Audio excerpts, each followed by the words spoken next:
Assalamualaikum warahmatullahi wabarakatuh. Selamat datang di YouTube channel Zezignesia Education.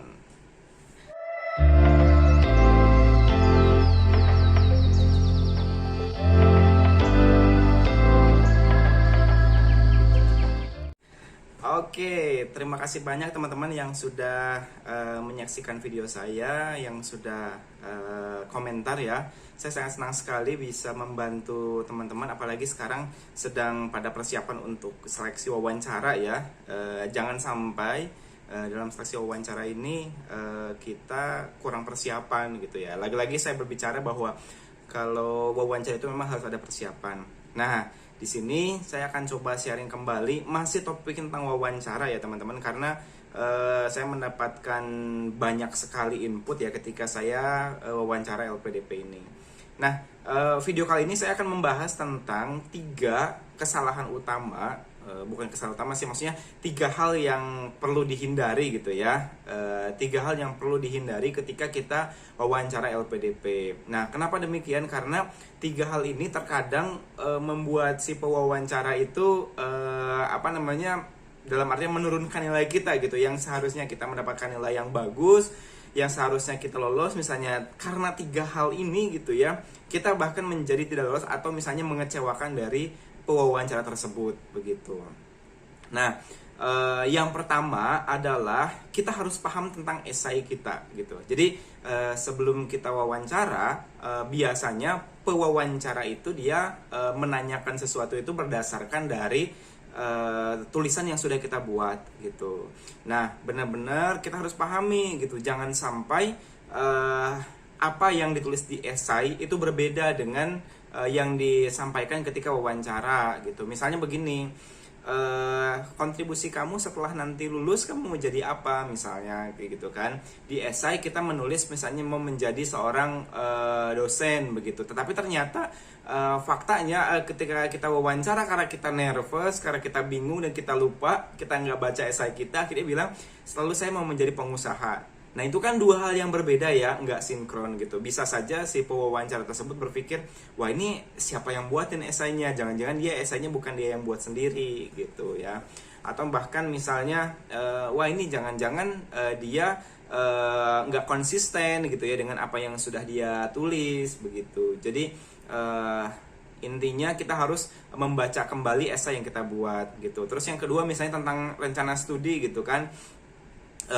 Kita udah menuliskan detail mata kuliahnya, mata kuliah apa saja, berapa jumlah SKS-nya, sistem IPK kita sudah tahu. Tapi ketika ditanya, kita nggak bisa menjawab sama sekali gitu. Nah, itu juga bisa menjadi salah satu penyebab gitu ya, penyebab kita gagal di seleksi wawancara tersebut gitu. Pokoknya yang pertama, tips yang pertama, kita harus benar-benar memahami isi dari esai kita gitu, isi dari tulisan yang sudah kita buat, bahkan prestasi-prestasi yang kita cantumkan. Saya ingat banget dulu di salah satu CV gitu kan, saya menuliskan salah satu prestasi ketika saya pernah mendapatkan delegates ke Filipina gitu ya. Dia nanya random, kamu waktu tahun 2012 di Filipina ngapain gitu kan. Nah, lah kan saya karena saya membaca gitu kan CV apa yang saya cantumkan, prestasi apa saja, akhirnya saya langsung ingat gitu.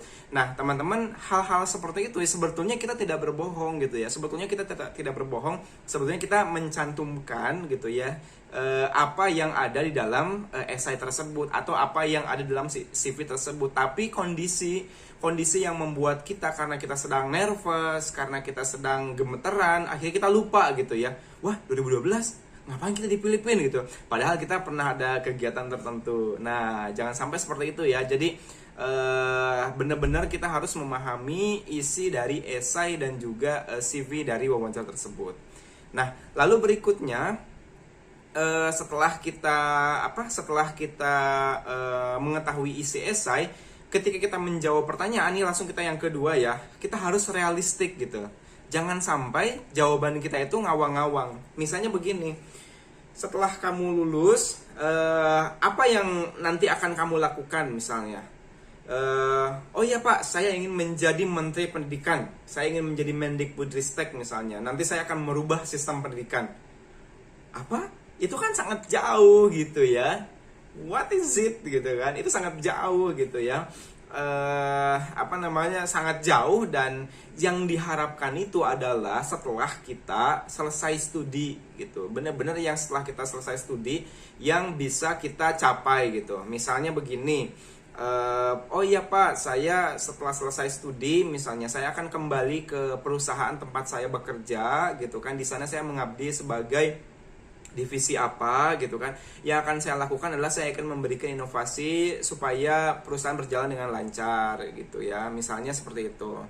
Nah, atau misalnya, oh iya Pak, saya akan kembali ke kampus tempat saya mengabdi gitu kan. Saya akan mencoba membuat media pembelajaran yang baru yang akan saya kembangkan dari penelitian saya.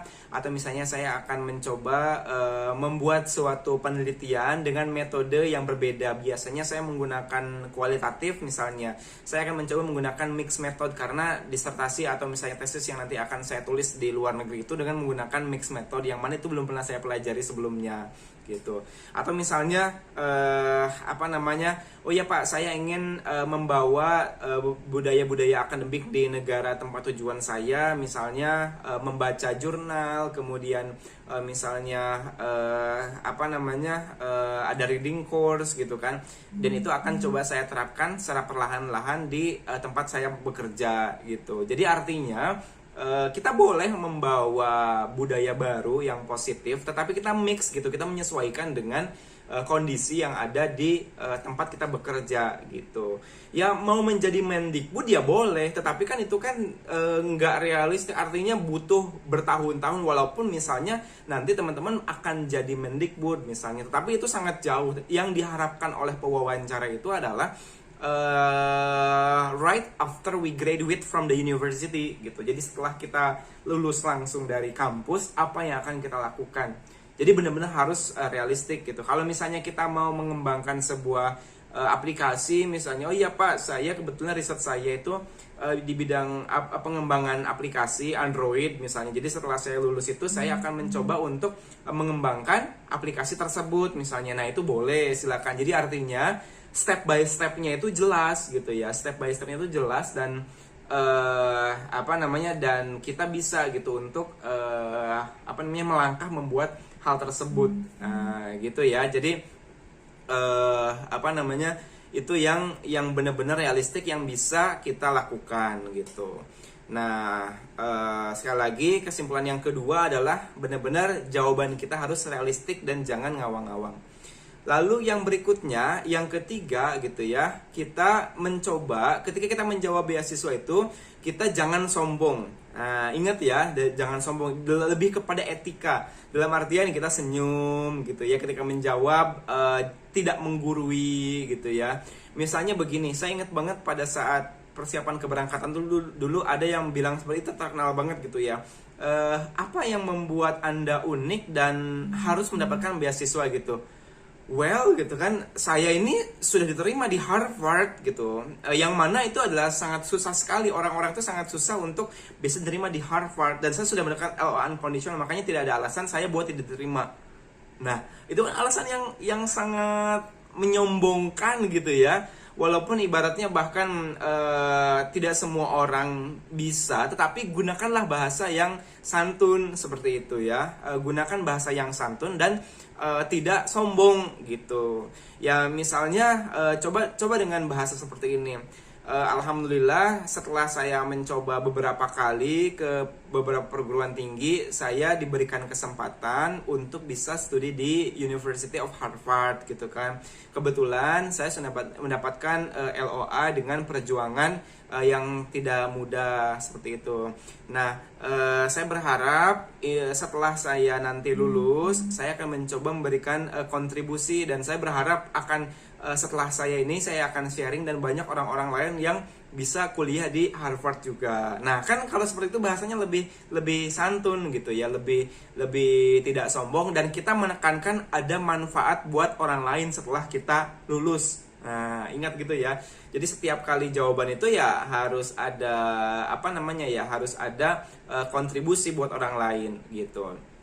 Masih berbicara tentang etika, ini tentang bahasa, teman-teman. Kalau seandainya pewawancara berbicara atau bertanya kepada kita menggunakan bahasa Indonesia dan sebetulnya kita expert banget nih dalam bahasa Inggris, jawab dengan bahasa Indonesia, ya.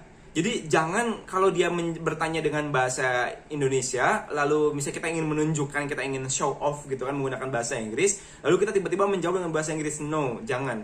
Jadi gunakanlah bahasa Indonesia juga gitu. Kecuali kalau misalnya memang dia bertanyanya langsung dengan menggunakan bahasa Inggris, ya kita otomatis jawab dengan bahasa Inggris gitu ya. Jadi kalau luar negeri biasanya 90% lah yang bahasa Inggris itu. Jadi yang 10%-nya itu biasanya psikolog gitu yang menggunakan bahasa Indonesia.